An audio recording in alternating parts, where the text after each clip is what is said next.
If you want to make a big splash when giving presents, then you should definitely try this trick for gifts, which is even suitable for beginners.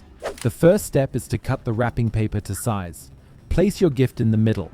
The right and left sides should now go over the gift and be about 2 to 3 centimeters longer. On the other sides, it should not go all the way over the side, as you can see here. There is still about half a centimeter free on each side. Now wrap the whole thing up as you can see in my picture and secure it with some adhesive tape.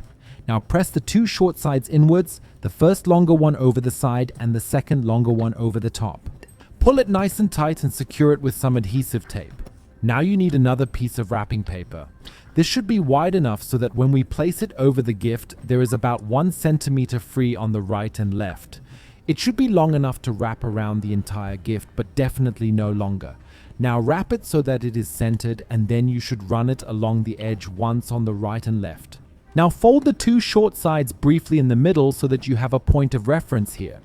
Now you should fold the first side so that the tip of it lands exactly on the folded corner. This should be as long as the piece where you folded it on the side of the gift before. Do the same with the other side so that you have a point like this. Now you should put it back on the gift, stick some double-sided adhesive tape to it, and align it in the middle. That looks much nicer. But now we come to our Christmas tree. For this, you need 4 rectangular pieces of wrapping paper that are always slightly smaller. My first one, for example, is 11 by 11 centimeters. The second is 9 by 9, the third is 7 by 7, and then 5 by 5. Of course, you have to vary the size depending on how big your gift is. You should now fold the first of these once so that you have a triangle. Open it again and fold it to form another triangle on the other side. It is important that you always go along the edge with your fingernails.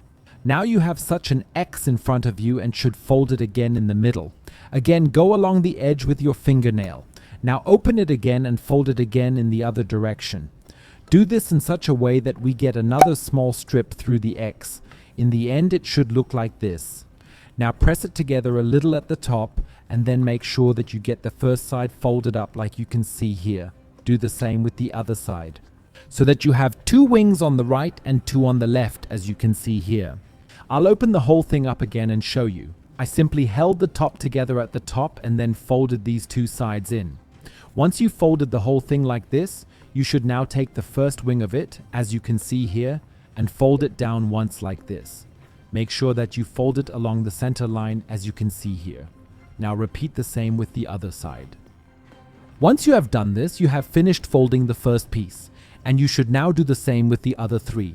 Then you can apply some double-sided adhesive tape to the top of the largest piece, insert the second largest piece at the top, make sure that it is centered here, and then press it firmly together. Now do this with all 4 pieces. Now you can make a small trunk from another piece of wrapping paper and stick it in the back here too. The Christmas tree is finished. Apply some double-sided adhesive tape to the back and stick the whole thing onto your gift. I like to do this when I use 2 different wrapping papers anyway, on the one that looks slightly different. This makes it stand out a little more visually. If you'd like to find out more really ingenious gift wrapping tricks, then take a look at the video you see on the screen now. Click directly on it.